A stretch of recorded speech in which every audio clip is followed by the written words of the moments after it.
Welcome back to another episode of Smooth Operator Trucking, where we create the dream 1 mile at a time.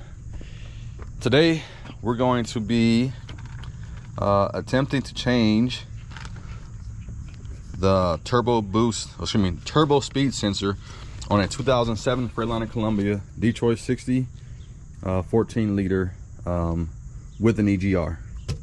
All right. This one right here is the old one.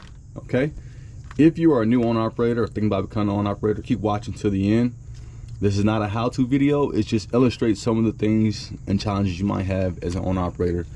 Highly recommend you learn how to do some work on your truck yourself. I am not very mechanically inclined, but I do try to do some of the basic things that I can do myself. I look up videos on YouTube, or ask questions and kind of go from there. So I've been getting code 64, which is turbo speed sensor, and so I'm going to go ahead and replace this and kind of hope that fix some of my power issues. I've recently had my V pod replaced. I replaced the turbo actuator right here. The turbo was actually replaced probably about 4 months ago. So continuing to try to eliminate the low power issue and see if we can get going. All right, so this is the actual turbo speed sensor. For the last couple of months, I've been having some power issues. I had my V pod changed. My turbo was leaking a few months ago, and I had that replaced. So the turbo is not the issue. I was getting a lot of black smoke, low fuel, low power, throwing a lot of codes. Changed my actuator out, the wastegate actuator right here. Changed that out. I changed the wastegate actuator out right here. Okay, that actually seemed to help a lot, but I'm still getting a loss of power. Okay, so the code I'm getting now is a code 64. And if you don't know how to find your inactive and active codes on the 2007 Freightliner Columbia, keep watching to the end, and hopefully I'll remember to walk you guys through that, or I might just make that a whole nother video, who knows. So I've already taken out the turbo boost, the old turbo boost sensor from right here. It goes pretty much like right on top of the turbo there, or in center of the turbo. All right, the tool you're gonna need to get in there is this right here. All right, you got an extender, you got a ratchet, then you have this right here is a 13. All right, that's going to allow you to get up in there and get that nut off without having to remove the air filter housing. Okay, there's a little clip right there,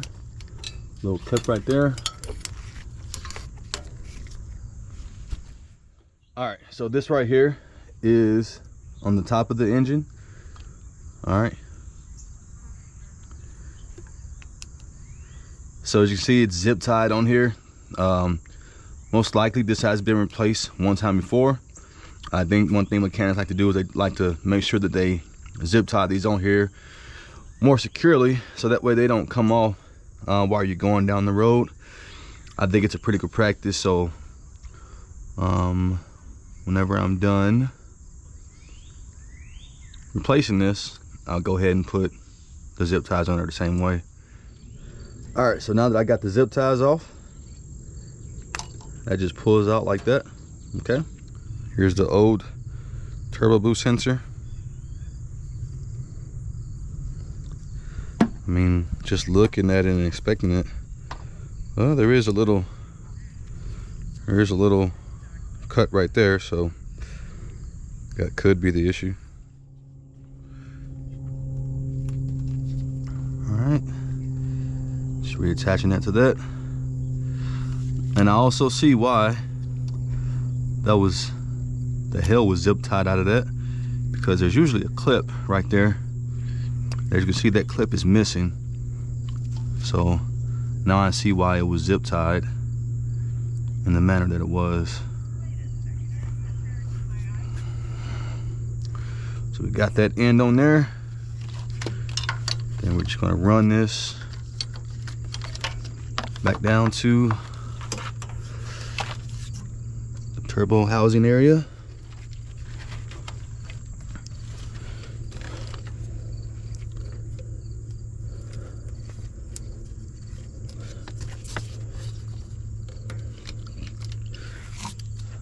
Clip right there.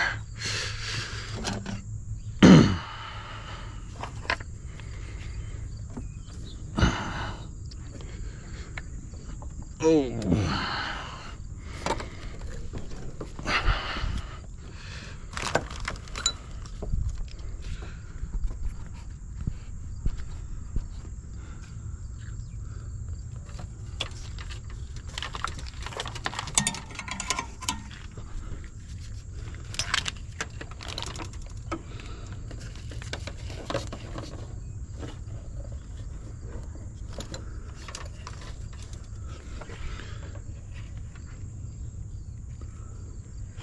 Missing one of the clips.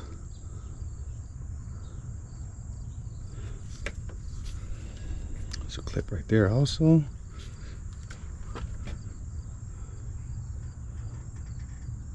Oh, there it is. Third clip right there. Keeps it up and off the turbo itself.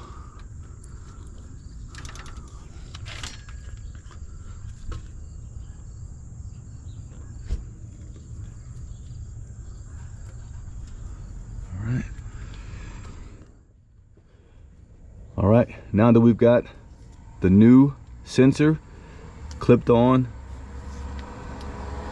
all I'm gonna do now is place this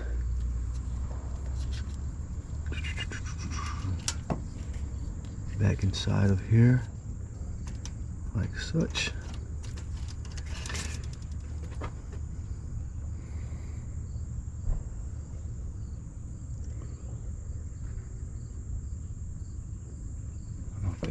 Let me see here, let me put a little bit of slack out of there. So that way, yeah. Well, I'll do that in a minute. All right, then I'm just going to tighten that nut back up with my wrench. All right, so when you're doing repairs and everything, you know, you figure out little nuances or whatever. And so one thing I just figured out is actually I should have started from the bottom and worked my way to the top when I put this sensor on, and I should have did it in reverse when I took it off. Sometimes it's kind of hard to get your fingers in there to hand tighten that up, so that way that you can use your ratchet. So what I figured out is, you know, you get it going in there, and you can kind of twist this. See how when I'm twisting the actual line and I'm getting it in there hand tight. That was actually a lot easier. Now it's in there kind of finger tight. Now I can go ahead and use this tool.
Butterfingers.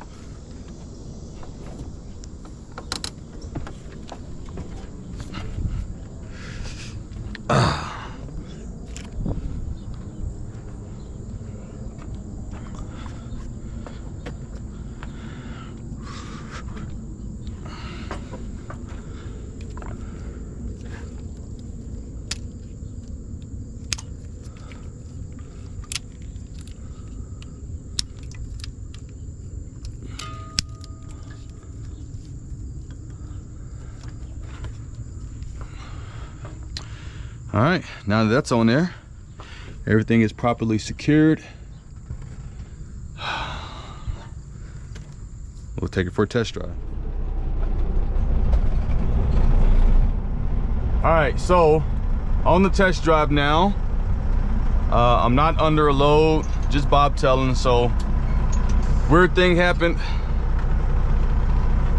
Transmission, I couldn't get the truck to shift into gear, but that's probably a whole nother problem. Anyway, so I mean, truck seemed like it's running fine, but then when I really try to give it some fuel and the higher gears, I am getting some coughing and sneezing. A little bit of black smoke.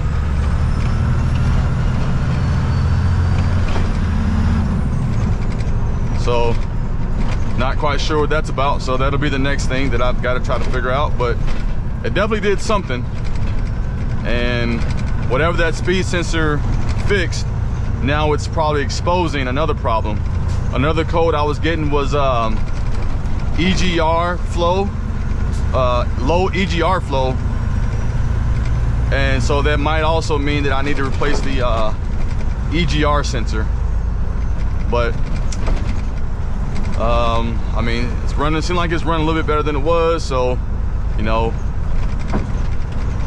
we'll figure other things out as we get down the road. But anyways, I hope this video helped you.